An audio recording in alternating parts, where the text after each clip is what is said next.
You have to give them. What would we do without you supervising us? Well, that was fast. Well, the computer thinks sometimes that there's another sheet. Okay. This was a good piece When there of isn't, so paper. I'll open it and it thinks the little log on the sheet is appearing on the. I hope you got your step counter on for that this morning. The paper's really writing some nice things. Yeah, it's flipped in a folder for today. Maybe Allison's writing. That's what I'm thinking. Sarah, you tell me when you're ready. Yes, ma'am. All right. Good morning and welcome to the Cook County Public Health and Human Service Board meeting for February 19th, 2019 at 8:30 a.m. We will start with the approval of the consent agenda, and just I want to let you know we do have a change for today's agenda. We have one addition. Thank you, Commissioner. I would like to add under items for board action, authorization to move forward with hiring a contract mental health service provider. This was introduced at last month's Public Health and Human Services Board meeting. We won't be hiring someone, we just want the board's approval to move forward with working to identify an individual who could fill this temporary contract position so that we might bring a contract agreement and recommendation for hire to the next Public Health and Human Services Board meeting. So that'll be added under 6, and we'll have a discussion at that point. So right now, it is approval of A, B, C, D, E, and F with the change to A. Would anyone like to pull anything? Madam Chair, Yep. I would like to address the D, service contract with AEOA. Okay, we'll pull that. So we are approving A, B, C, E, and F. Anything else anyone would like to pull? All right, can I get a motion to approve? So move. Support. Any discussion? All in favor? Aye. Any opposed? That passes. Ginny, if you don't mind, we'll do D after we do introduction of new staff so they can get back to their tasks today. That's great. Good morning, Kathy Ann. Good morning. Would you like to stand up and introduce yourself to the group? My name is Kathy Ann Travis, and I just want to say thank you very much for hiring me for this opportunity. I was excited to start working here and also to be a part of this awesome team. I like to help the public. That's what I've done in my former capacity, and this is a little bit more meaningful because it's helping the people in my community. So just super excited to be able to work with everyone and work with my community and provide that meaningful help to everyone. So thank you. Thank you. And just in case you don't know who some of us are, we will introduce ourselves to you. I know, Kathy. This is Bobby. I'm Heidi. Myron, I know Kathy. I'm Ginny, I know you too. I'm Dave Mills. Hi, Kathy. Jeff. Jerry Lilja, I'm on the advisory committee. Okay. And Carla LaPointe, and I don't know you, but I'm on the advisory committee. Thank you so much. Thank you. Thank you, Kathy. All right, we will move to under 2, approval of consent, item D, the 2019 purchase of service contract. Commissioner Storley? Thank you.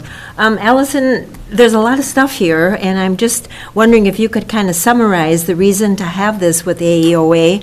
And then there was an addendum to the contract, and a lot of therefores and thou shalts and all that. So could you kind of just briefly explain how this is going to work? Absolutely, I'd be happy to. I maybe should have asked Allison Plummer to stay, but I'll do my best. No, agreement with AEOA, this is a renewal, so it was a standing agreement that we've had in place for many years. And what we are the services that we're purchasing from AEOA, Arrowhead Economic Opportunity, are employment services. So these are services for individuals who are enrolled in one of our family cash programs, like MFIP, the Minnesota Family Investment Program, or DWP, the Diversionary Work Program. And the employment services are job coaching, case management services that are provided one-on-one by an individual here in Cook County. Her name is Anna Ross. She's the Employment Services Case Manager, and she works with families who are enrolled in these state programs to receive employment services, to work on job coaching, developing a resume, tools that they might need to get back to work or to find work to leave public assistance. So rather than providing these services in-house, we contract out, and we have historically contracted with AEOA to provide these services. Also, enrolled band members in the Minnesota Chippewa Tribe also receive employment services through the Minnesota Chippewa Tribe, and they have a regional office in Duluth. And I believe Jim Crowd is the employment services provider who provides that service to enrolled band members and their families. Okay, so this goes through the end of the year, and then you evaluate and then decide if you want to continue?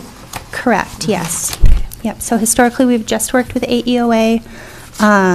We receive an allocation from the state. That's through our MFIP service fund, and then we allocate those funds partially to our employment services contract, and then some of that goes to the salaries of our financial workers within the office here. Okay, very good. Thank you for that. Absolutely. Any other questions on that item?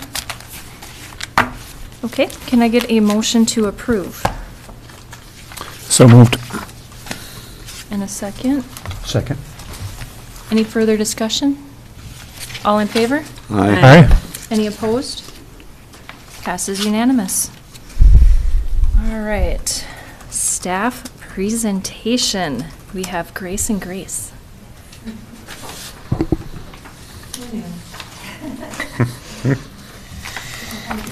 No? All right. I'm sorry. That's fine. Well, good morning, everybody. It is Grace and Grace. It's pretty exciting to have another person named Grace in the agency. And we're here today in our respective roles to talk about the supports that Cook County Public Health and Human Services provide to early childhood development. As you know, I'm the supervisor for the Family and Children's Services programs, so that includes child welfare, child protection, children's mental health, and child care licensing. And I'm Grace, the public health coordinator. I met you all last month, and I'm happy to be here again this month working with my colleague Grace to talk a little bit more about what our department is doing to support early childhood development and to support children and young families in Cook County.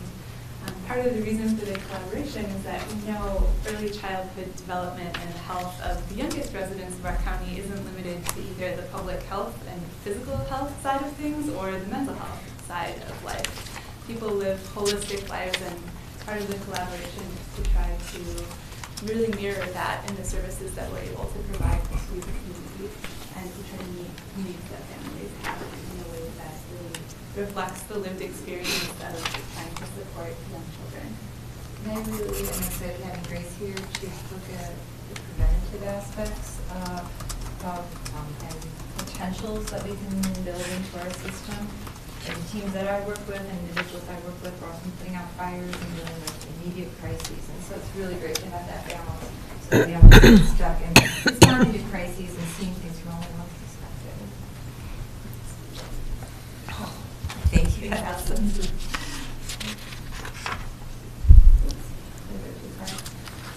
So early childhood development is an evolving field. For hundreds of years, people have been wondering what's the best way to raise kids.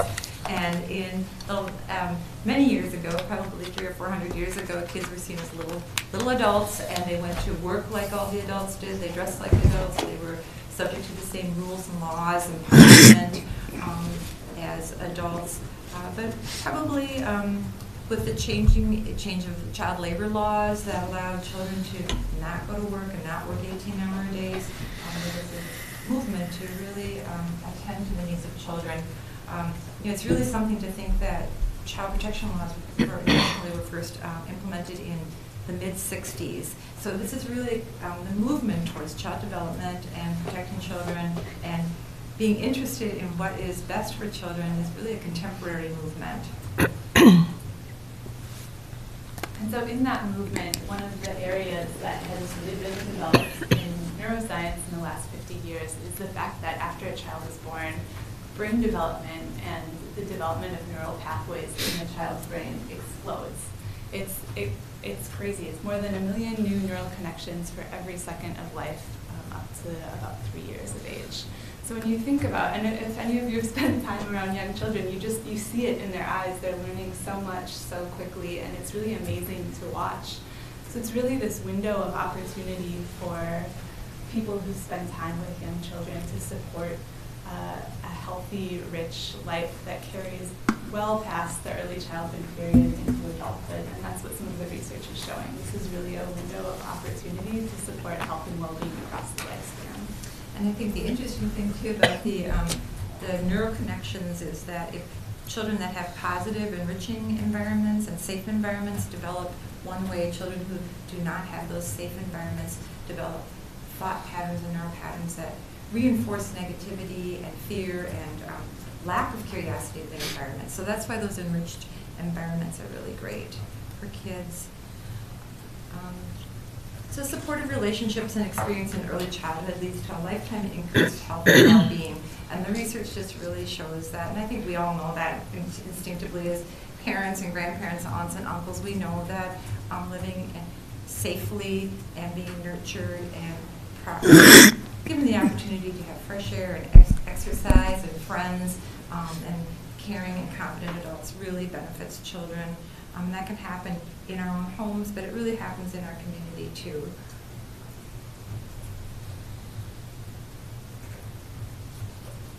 And so, did I go too far?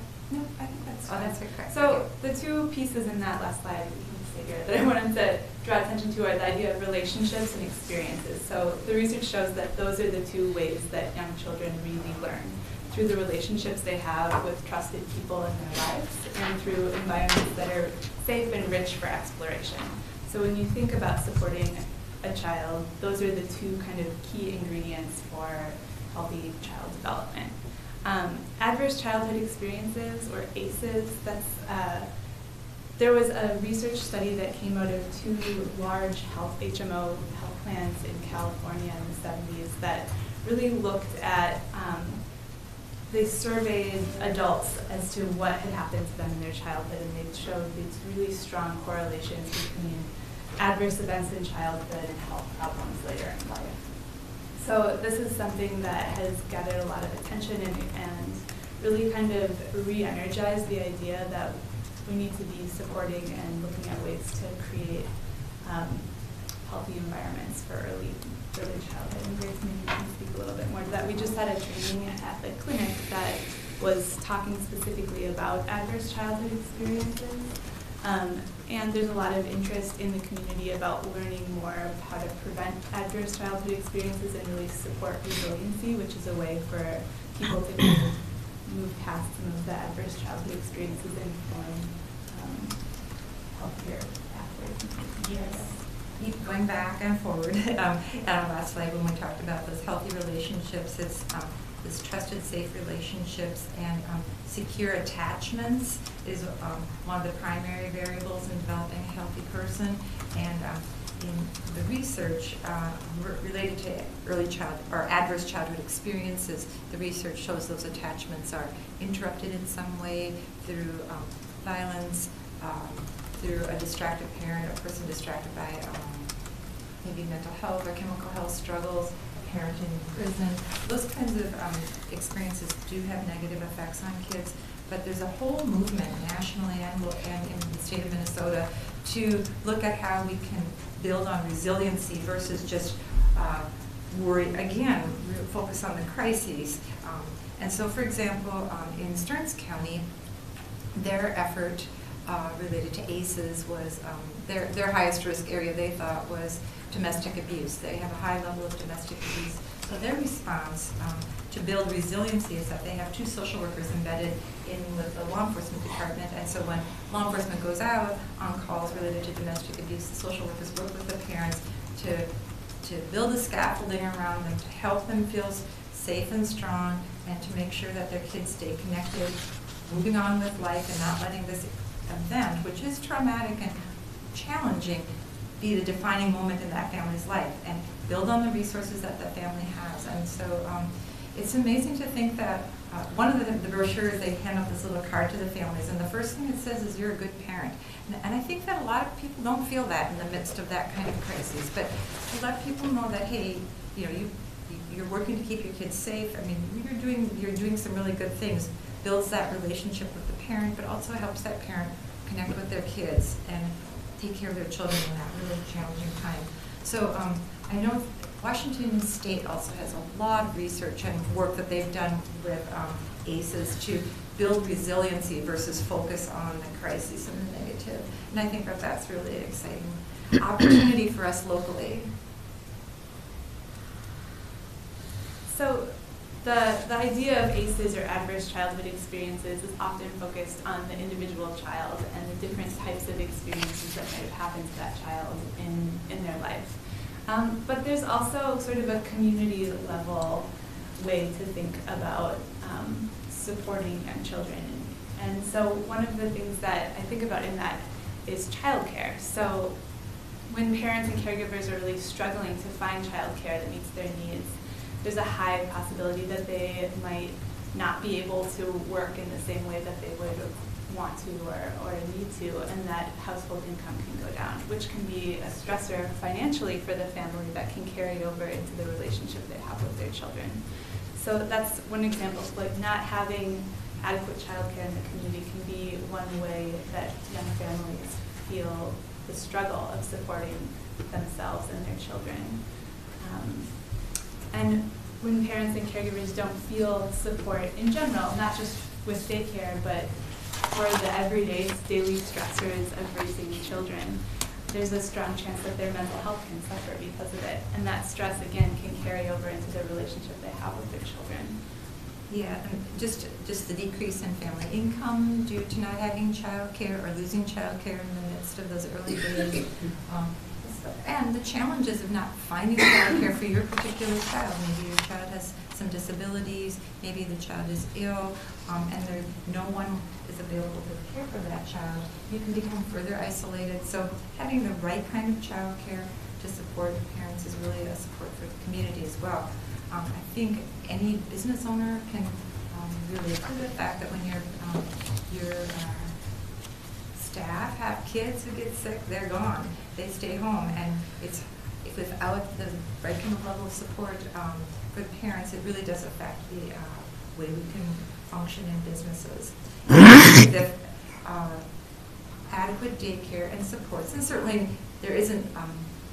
Sometimes you, of course, want to be home with your kids, and you are the person that needs to be taking care of them. But in general, we can think of childcare and safe childcare as almost infrastructure for the community, because without it, people can't go to work, and they can't build their own income, and they can't stabilize their own home and their own life.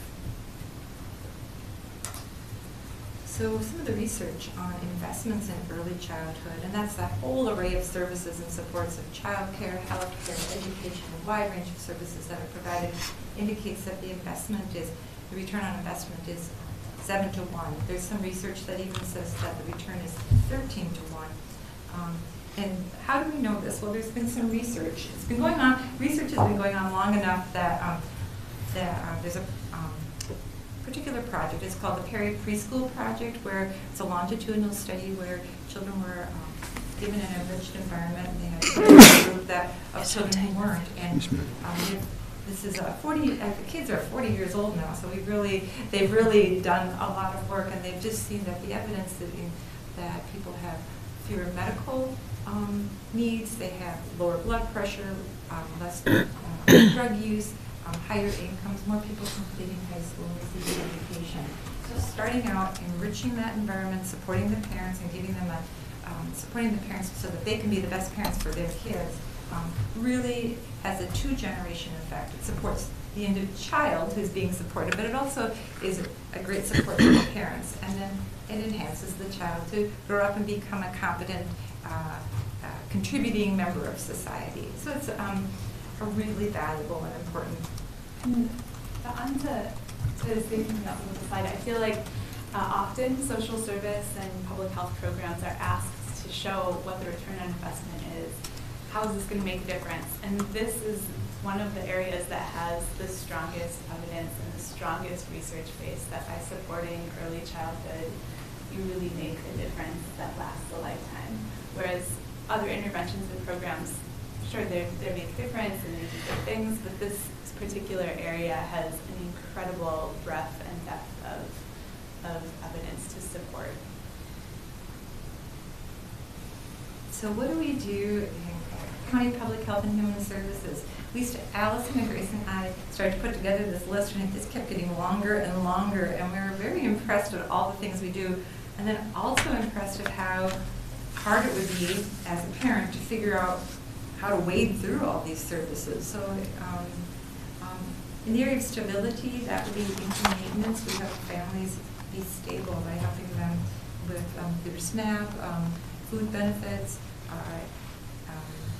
healthcare benefits, those kinds of things. So helping stabilize income, just referring to the support that AEOA provides to families so that they can get the job, so that they can become stable in the community is one of the real ways that our agency supports parents. Other ways would be the child care assistance program, helping families connect to nutrition, supplementing nutrition services at WIC at the clinic, so making sure that people have access to healthy food for themselves when they're pregnant and for their young children as they grow. Some of these things are things that we provide directly. Some of them are things that we refer out to in the community. So we're by no means the only agency within Cook County that's working to support early childhood. We're very fortunate to have a strong network of collaborating agencies that are playing their own unique role in supporting families. So that's where that referral and collaboration piece comes in. Yes. Under advocacy, of course, we're always advocating for kids, for their safety, for their well-being. We also advocate for better coordination of services, so it does not become such a dark hole for parents when they're trying to figure out what is WIC, what is Help Me Grow, how does this work together, where do I get those resources.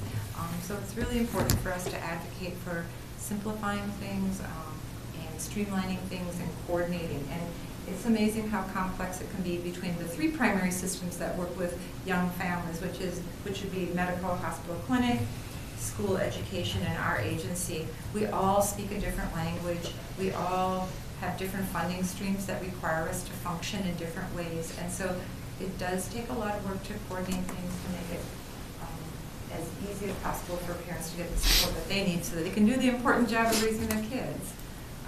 There's also a group, the Early Childhood Coalition, that meets every month to talk about how to really do that work that Grace just spoke to. So there is a formal mechanism for people to get together and talk about how we can make this work for families in a way that's really simplified and streamlined and supportive. Along with the programs that I mentioned before, and income maintenance for direct services and support to parents, we provide support through Parent Support Outreach Program, which is a voluntary program for parents who may have a risk of abuse and have a child under 10. This is a really great program that just really statewide research has been showing that intervention at that level decreases the potential for child abuse by up to 60% within the first year. So it's a really great way to provide security to the parents and the kids.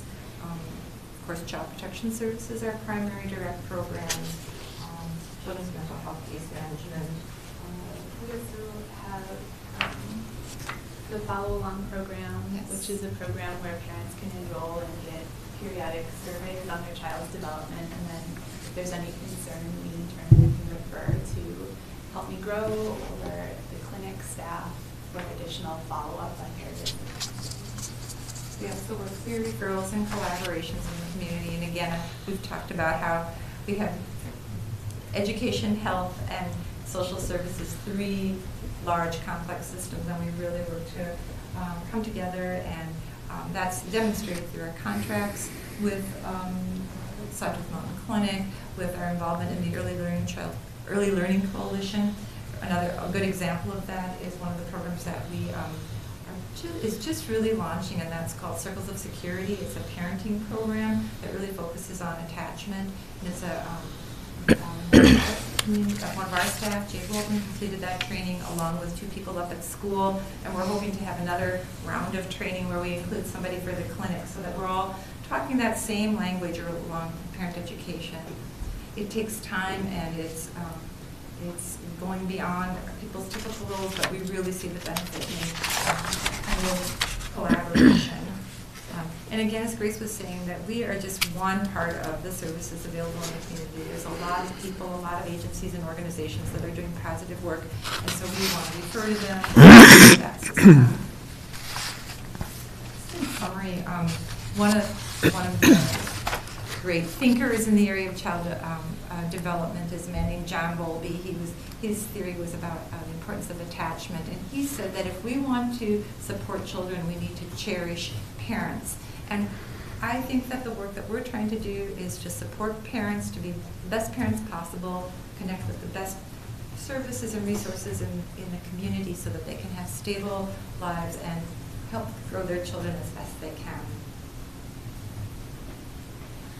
Thank you. Thanks. Any questions? Jenny? Thank you, Madam Chair. One of the programs I was involved in a few years ago was ECFE, Early Childhood Family Education, and I really found that to be very inspiring for parents because they came with their young children, probably 4, 5, 6 months, up to about age 4. Is that program still going? That is. Good. I also get to live the life of supporting early childhood in my personal life. So my family is right now actively participating in ECFE. It's a program run through the school district. They're our partners in implementing the curriculum that Grace just mentioned, Circles of Security to support attachment. It's a fantastic program that is run through every individual school district in the state of Minnesota. So Minnesota is relatively unique in having that program statewide. Not all states are as lucky to have that program for young families, and yes, it's fantastic.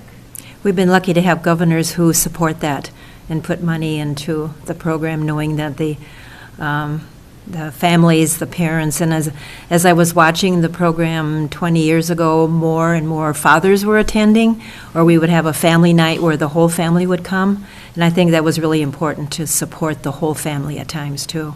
Yeah, absolutely. It's a great way to get connected with other young families in the area as well. Jerry? I'm interested in the parent support outreach program and thinking it's got to be a challenge to for families who have risk factors to self-identify and say, you know, I could use some support. How do you get people into that, or how does it work? That is a really good question. So sometimes we have somebody will get a maltreatment report, but it doesn't meet the criteria, but we can see that the family is struggling in some ways, and we just call and make the offer. And we just say, sounds like you had, for example, if it was a police report or something like that, we might say, hey, it sounds like you had a rough night last night. How are things going? What's going on in your family? You know, we have we could help you out with some support. And one thing about the Parent Support Outreach Program, which is so effective, is that it has money attached to it. We get money from anybody in the state who's participating, in any county in the state who's participating in the Parent Support Outreach Program gets an allotment of dollars, and those dollars can be used to help stabilize the family. A lot of times, arguments in the family are about, why isn't the electric bill paid, or we're going to have our electric shut off, or we can't pay, you know, how are we going to make rent? We can use those dollars to get rid of a bill that's been really tough on the family, or help fix the car so that parents can go to work and pay their bills and live their lives. And that's been a wonderful program for us and for the whole state. So it's it's the art of asking those tough questions and inviting people in, and people are really open to it. Another good example of how we support family and parent support outreach is there's a family where there's domestic abuse. High risk factors, if you look in your ACEs studies, that is a significant contributor to distress in later life, even just growing up in that kind of environment versus being directly hurt or hit. And so if we can help a parent leave an abusive situation and help them stabilize by paying the deposit so that they can get into an apartment. That's going to do so much for them. And so that's how we do it. We anybody can refer, and the criteria is that they have to have a child under 10, and there have to be risk factors. And the risk factors, we don't necessarily have to talk about the risk factors either by saying you have a risk factor. We can just say, sounds like, I'm wondering if we could help you out in any way.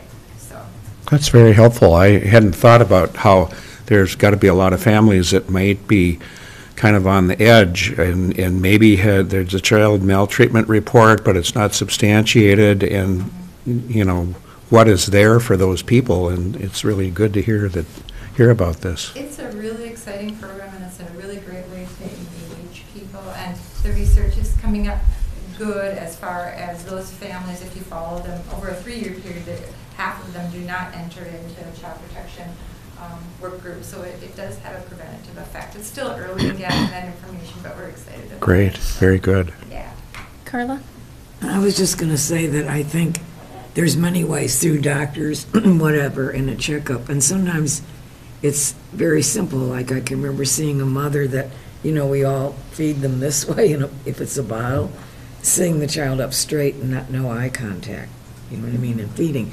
But I don't know, you're probably too young to remember the documentaries or even have seen them on the Romanian orphanages and how horrible it was. And they had adolescents and other young people. They're just crowded in a room, naked, and there's no bathroom, and they're just fed and stay there like that.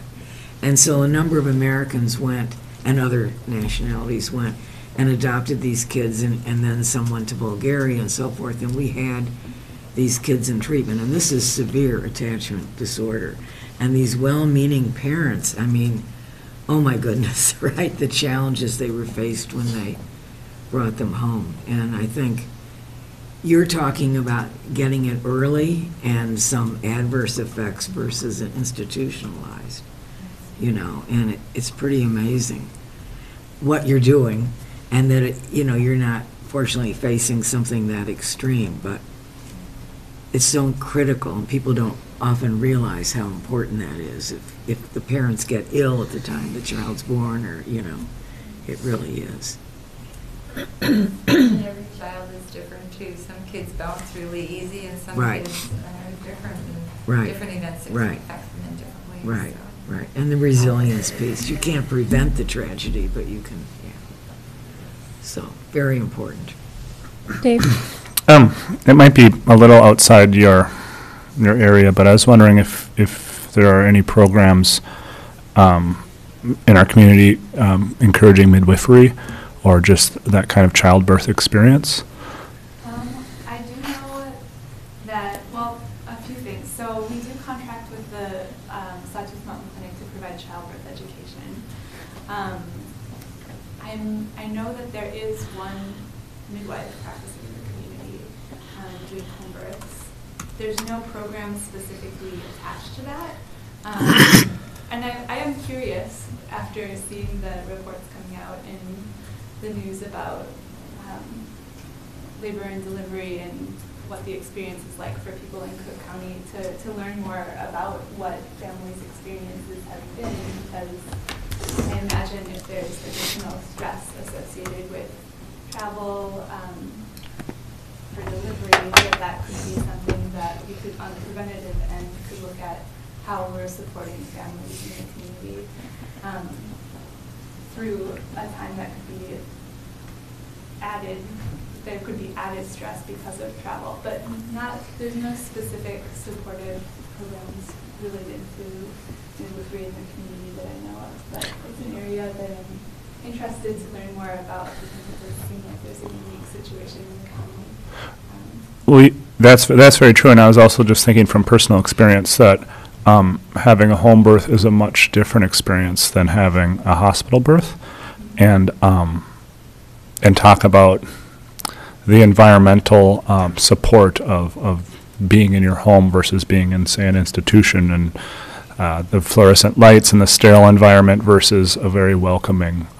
So just thinking about the neurons growing from square one there. It was just an interesting thought. So I was curious if there was any connection or more information out there, but. The idea that supporting women who are pregnant, so in my previous life prior to coming to Cook County working as a doula, there was a saying that if you support the mother, then she'll feel empowered to support the baby after it's born. So mimicking some of the behaviors, the caregiving behaviors during late pregnancy, labor, the first few hours and days after birth would have a positive protective effect on early parenting. Mm-hmm.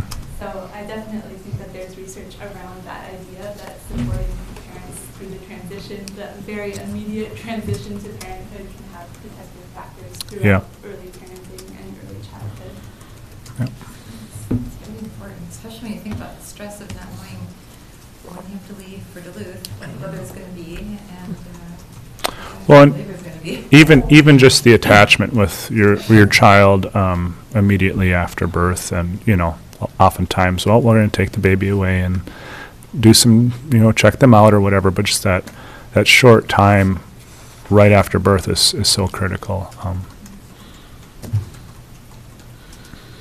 My question's kind of along the lines of the direction Carla's going, and I don't know, you talk about return on investment.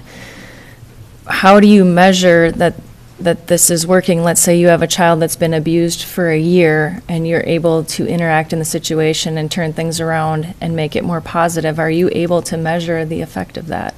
And I know every child is different, and even if you intervene, that doesn't mean that they're going to have a positive impact.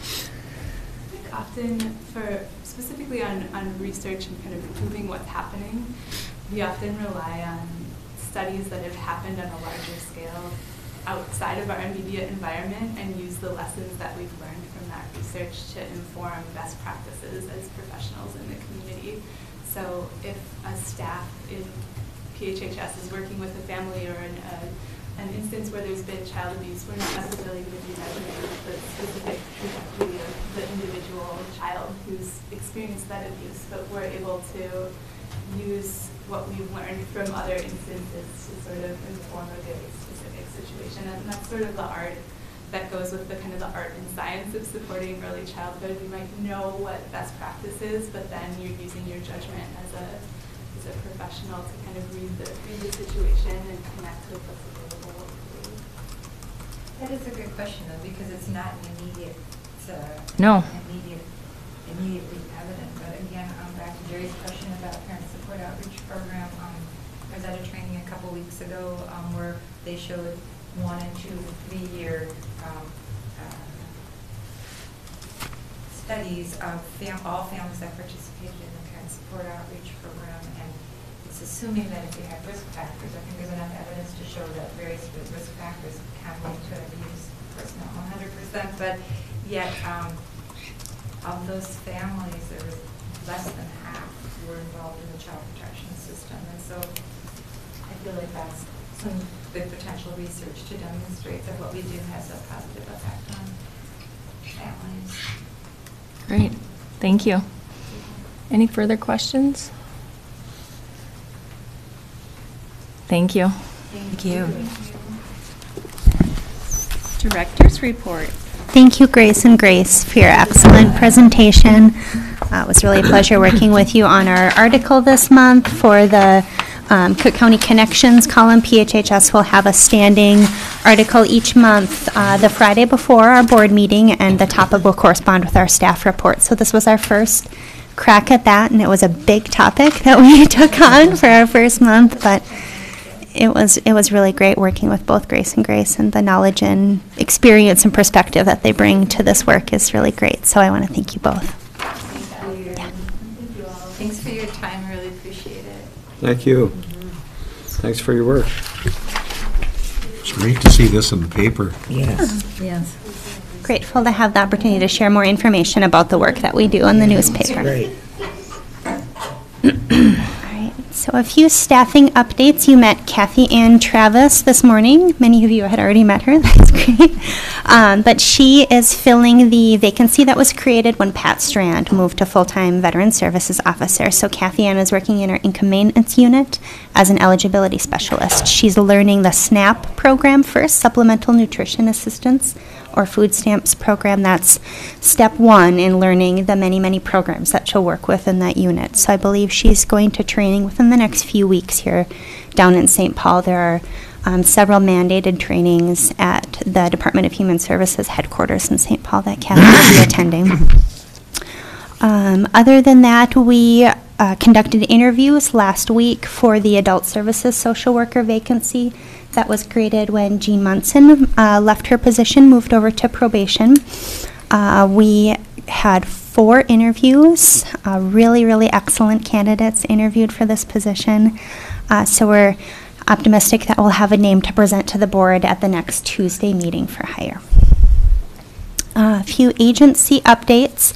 Our community health assessment stakeholder meeting, which was scheduled for the end of January, was rescheduled due to the extreme cold that was occurring on that day. So we are meeting on the 25th. That's Monday in the afternoon. I believe it's from 1 to 3. Let me just confirm. Yep. Okay. 1 to 3 here in the commissioner's room. That's open to anyone who's interested in attending. Contact our office for more information. We are also having our first meeting later this week on Thursday to establish the local advisory council for adult and children's mental health. So a small group of members of our Public Health and Human Services Advisory Committee are meeting on Thursday to go through the bylaws, membership applications, and the structure of how that committee or task force would report up to this board. Likely it would report through our Public Health and Human Services Advisory Committee. What time is that? I think it's in the afternoon. I was thinking it was 10 to 12. Let's see. Oh, you're right, Jerry. It's from Okay. 10 to 12 in the commissioner's room here on Thursday.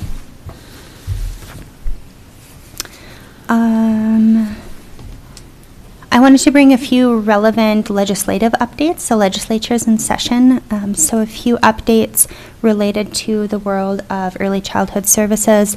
This week, the Senate bill related to the child protection withholds will be heard. So this was a product of the governor's early childhood task force, or his child welfare task force in 2015, which created additional funding for counties to provide child protection services related to the change in screening guidelines. 20% of that funding had to be earned by meeting certain performance standards.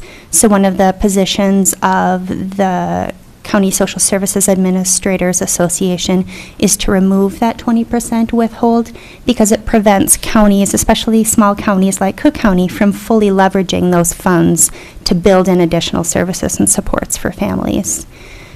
So as you know, as I've shared with you before with performance standards, it can be the case of 1 or 2 families that shifts the difference in us meeting performance standards.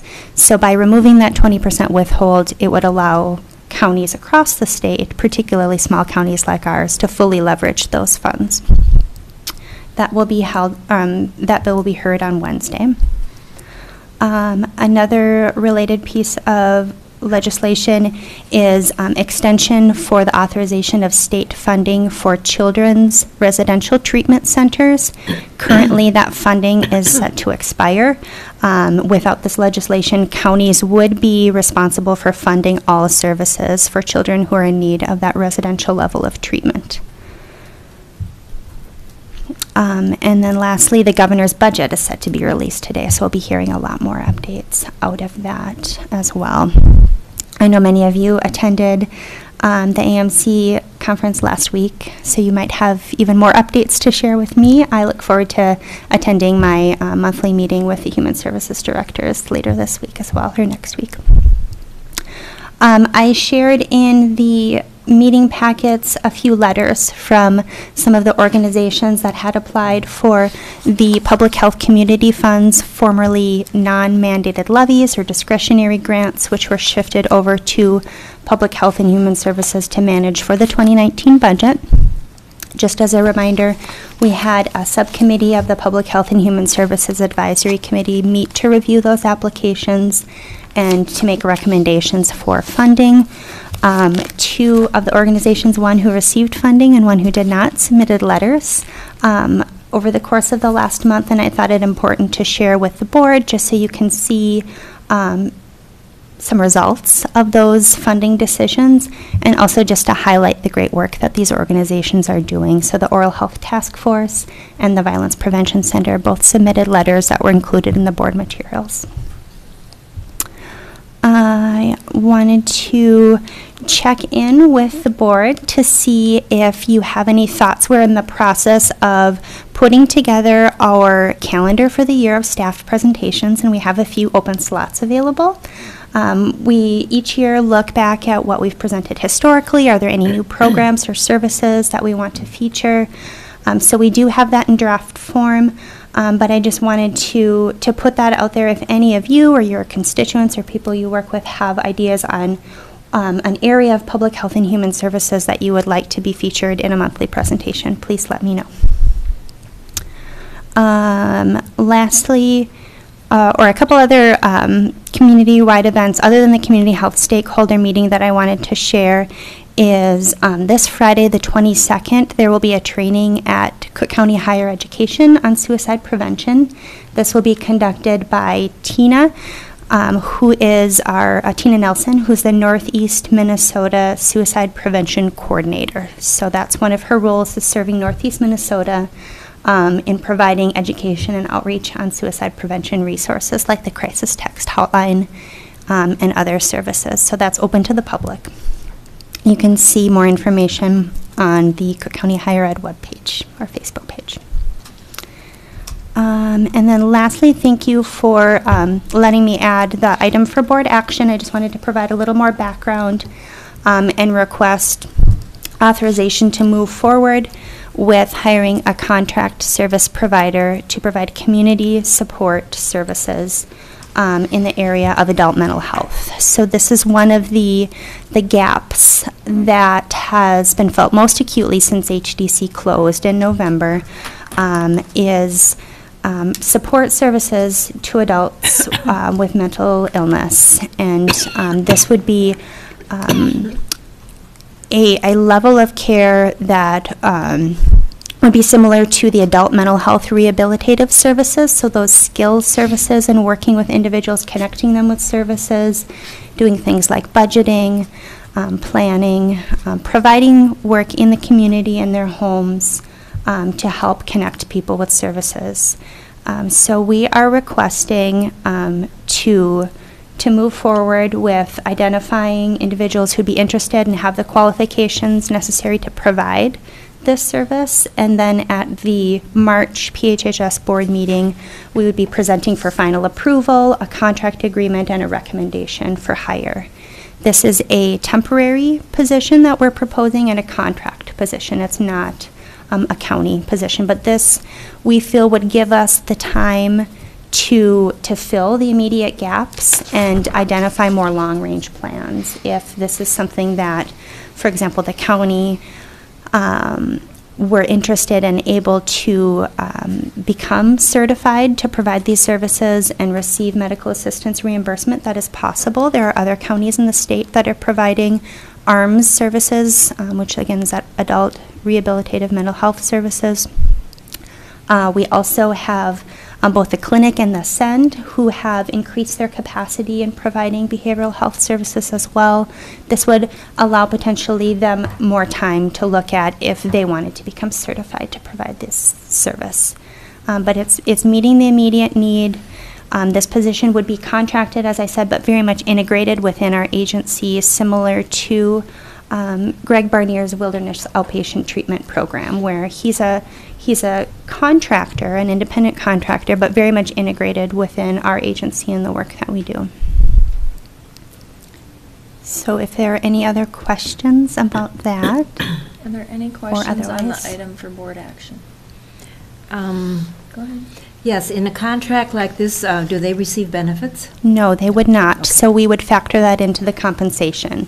Oh, That would be adjusted to allow that person to purchase insurance on the exchange or have that stipend included in their benefit. Myron? I assume this is in the budget? We would An be increased cost? We would be using funds that we receive from the state. Thank you for your question, Commissioner. That's a great question. We would be using states that we otherwise would have subcontracted to HDC. So a portion of the grant that we received from the state, I believe that grant was approved at our January board meeting. And so we have revenue in the budget for this Thank you. position. Jerry? Who would this person report to? Who supervises them within your structure? So this person would likely be a part of the children's services team, since that's where our adult and children's mental health case managers are. And they would report likely either to Grace Bouchard or myself. But there would also be a component of clinical supervision required of this, and that's another detail that we need to work out with the Sawtooth Mountain Clinic, if they would be willing to take that on as well. Currently, their behavioral health consultants are providing clinical supervision to our adult and children's mental health case managers as a requirement of the revenue that they're receiving for providing those services. So we would be working with the clinic to determine if they could take that on as well, or looking at other potentials within the region to provide that supervision. Do you envision this person as going out to meet people in their homes, or conducting groups, or where would they work? How would they do their job? This would be a primarily community-based position, but we would have space in the agency for this person to come in and connect their device into the network and have access to technology similar to what Greg has in his role as a chemical dependency counselor. How many people was HDC serving in the county? That has been a hard number to pin down, Commissioner. We, over the course of the months that we were meeting with HDC, when it became apparent that they were either closing or diminishing their services, we heard a few numbers thrown out at those meetings, but haven't received a definitive answer. Their capacity to serve people decreased significantly over the last few years as their staffing went down, when they went from 2 to 1 therapists, and as they had turnover with some of their support positions. So it's not clear. We have estimates on the number of people that we could serve with this position, just based on individuals that we're currently working with as an agency. Yeah, it would be interesting to see that number, because if these people aren't getting service now, then they need the service. Is HTC coming up at all? Or, I mean, I know their office is closed, but I talked to someone who was under the impression that there were still counselors coming into the county. Is that not really? Not that I'm aware of. Okay. Thank you. Any further questions for Allison? Can I get a motion? So moved. I support. Any further questions? All in favor? Aye. Aye. Any opposed? Motion passes unanimously. Allison, could you send us your current calendar of presentations, so we're not sending you stuff you already have on the calendar? Absolutely. I can have Sarah link to it in the minutes. Great, thank you. All right, with that, we will move on to committee reports. Arrowhead Economic Opportunity Agency. Dave? That meeting is tomorrow. I haven't been to an AEOA meeting yet. Okay. Item B, though, if I may, also hasn't met. But I did meet with Rick Schaefer and started to get a grasp of AHA and what's all involved there.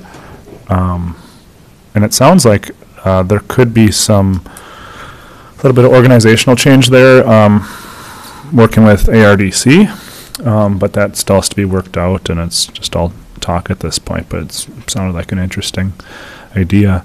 And yeah, I guess that's all I can really talk about on that note.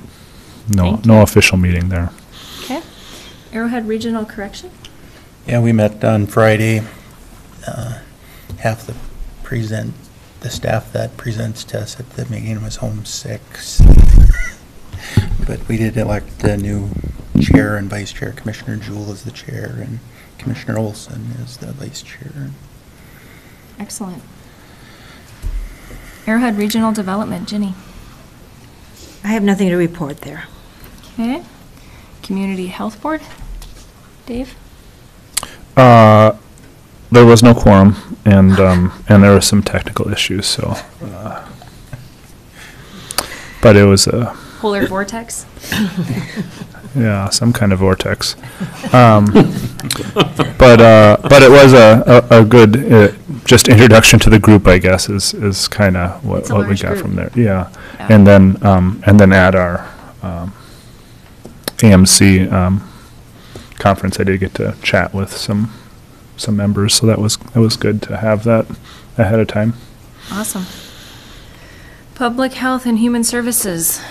This is an off month, so we didn't have the regular meeting, but I am looking forward to the organizing meeting of the Mental Health Advisory Council this coming Thursday.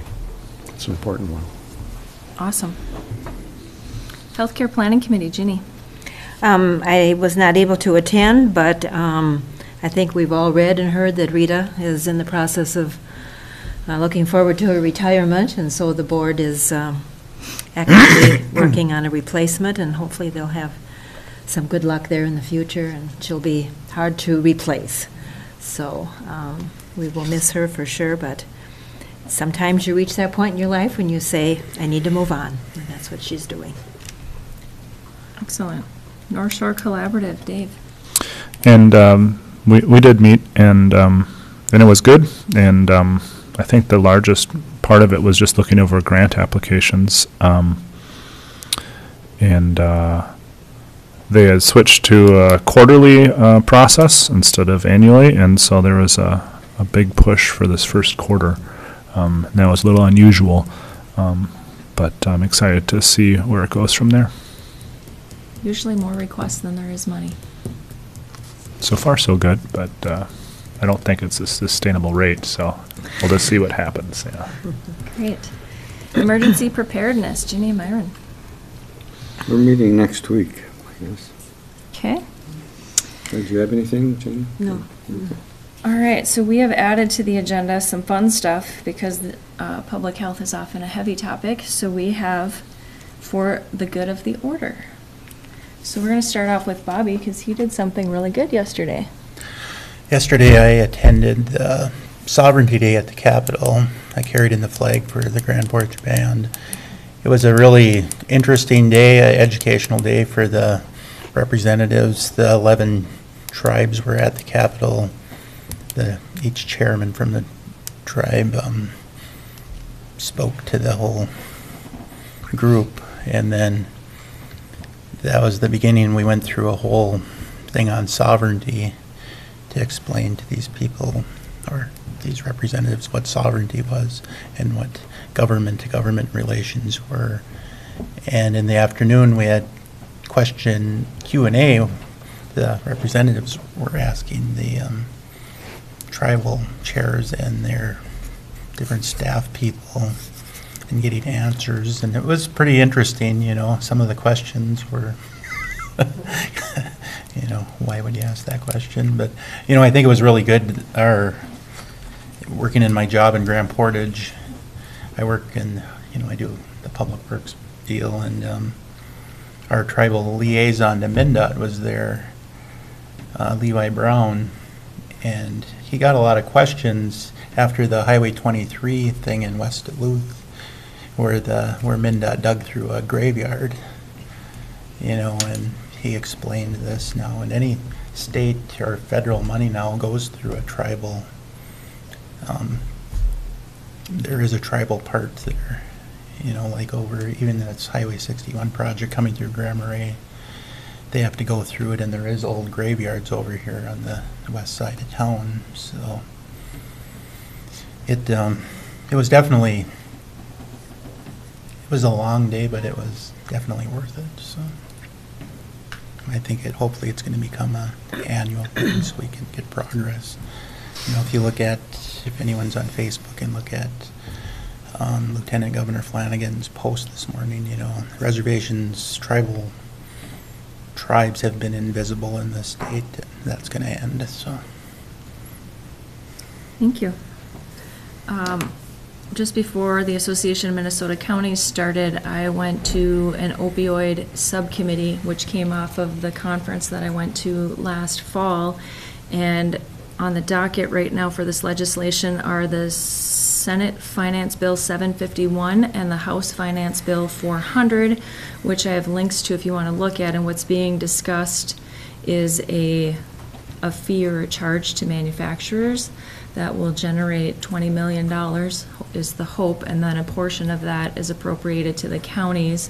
One of the good things that I heard was the House Finance Bill is not based on funding on size of county, but actual cases. So that's good for us when we're a small county because we usually get a little tiny bit of anything that comes out. I did mention to House Representative Olson that I thought that after the bill was passed, they needed to sharpen their pencils a little bit, and the apportionment that they said would come out wasn't enough for counties.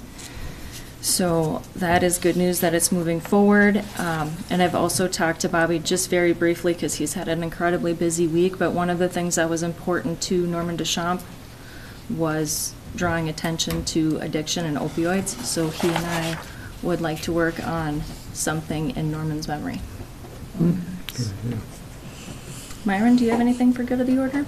Oh, I guess I could talk a little bit because it's fresh in my mind. We had a Cook County Community YMCA Advisory Council meeting last night, and we talked about some of the issues that we as what we're doing at the Y locally that support youth. And I know some discussions have been brought up about, you know, why are we doing this? And as a charitable organization, we do look at our community and look at the needs in our strategic planning, and childhood is child care is part of that. And we're also looking at other childhood programs. We have a program for youth where they can come after school or before school, and we have a room for them. And these are the kids that maybe need a place to be other than at home and be alone or whatever. And so, you know, that's something that we've been doing for about a year now. And that costs us money because we have to supervise these kids. But it was especially used a lot when we had these vortex cold days at the school. And I was up there in a couple of those days, and there was a lot of youth there. Taking advantage of that in the gym and those that are old enough to exercise. And also, I should announce, too, that it was used a lot because we don't close. The Y doesn't close during weather, so it's not only an emergency shelter, but it's also a place where youth can go when school is closed, and we don't charge anything for that. So there's other programs as well, but we're looking at expanding child care if that's needed in the community, and we feel it is. And we also have intervention programs there as well for children that are struggling a little bit, and some parent support. So I thought I'd just share that because it's something we discussed last night. Thank you. And on topic. Ginny, anything for good of the order? Well, being at the legislative sessions last week, I did attend the Health Committee meetings, and one discussion was presented by Hennepin and Ramsey County, who invited lawyers to come and talk about what happens with arrests and mental health and how they deal with that in the incarceration. And it's just interesting to hear the statistics and the numbers of people that they deal with in those two big counties. And then another presentation was on program that they want to start in Minnesota called First Families, but they're not going to get it rolling quite yet. Toward the end of the year, they hope to, but they're taking their time in how they're going to present that to the legislature and to all of us, how that program will work. I don't know, Allison, if you've heard about that, but it's sounds exciting. It's just they need to figure out how they want to implement it for families. So, Thank you. Dave, anything for the good of the order? Well, I was at the same, it was the public safety and public health and human services, the first section. So I was on the competency restoration. And that was really interesting. It was pretty intense. It felt like a debate. I felt like the first speaker was the Hennepin County attorney, and then kind of went over to the state for a rebuttal. And then the third speaker was also from the state services as clarification, and the fourth was from Ramsey. And so it kind of went back and forth. I felt like with, well, actually this, actually that, and it was very interesting. But boy, what a complicated topic, and really important too. And I was a little discouraged listening to other commissioners after the meeting.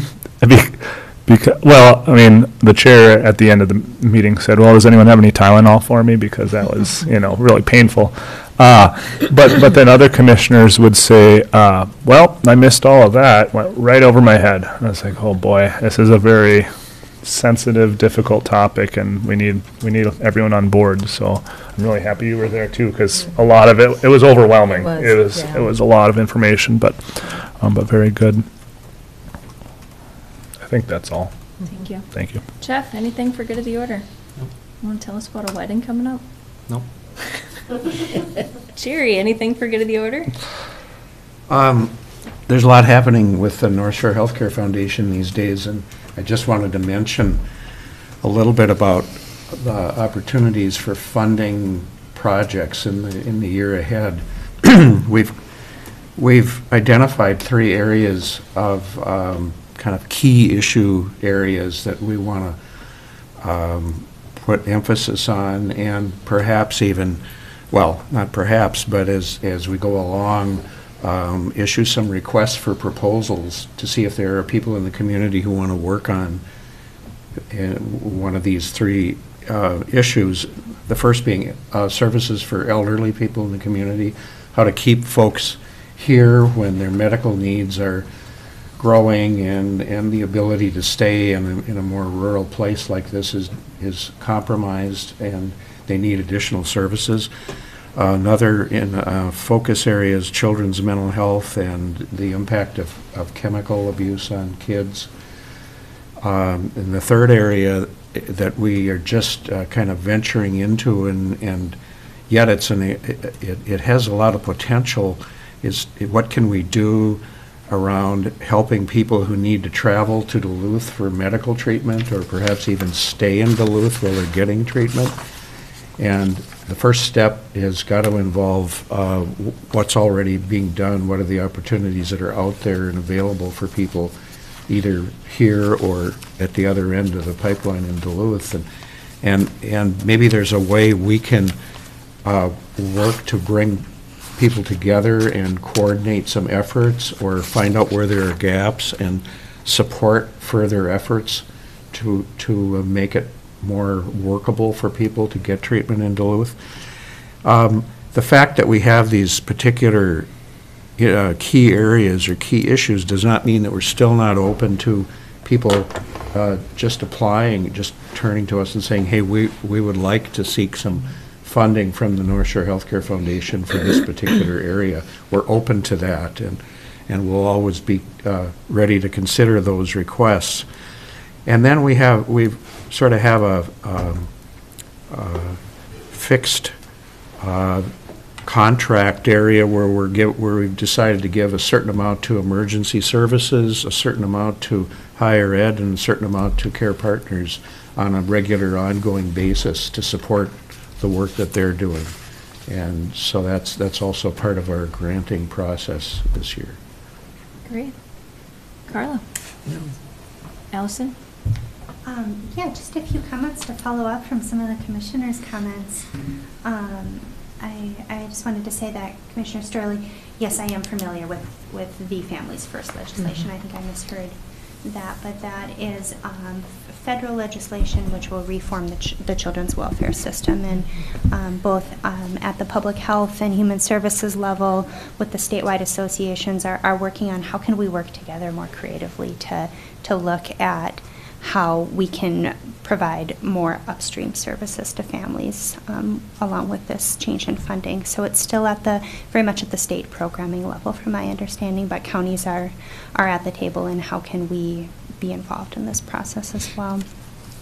As related to competency restoration, still very much learning more in the human services world. We have met with the county attorney's office, myself and Grace Bouchard from our office to talk about what does this mean for us in Cook County and how do we react. It was a very sudden change at the end of last year. Still unsure how this will pan out with a new administration in place, but we're learning more about competency restoration. Thank you to the YMCA for opening your doors during the polar vortex. We were on standby to open up a shelter. There wasn't a need to do that. So grateful that people were able to find, family support or make other arrangements. But it was great working with the staff at the Y to coordinate and plan. I look forward to learning more about potential with the opioid bills as well. That's exciting work, and knowing that there's going to be a lot of resources put towards opioids. How can we work together in our community to plan and provide additional support for people who are struggling with substance use disorders?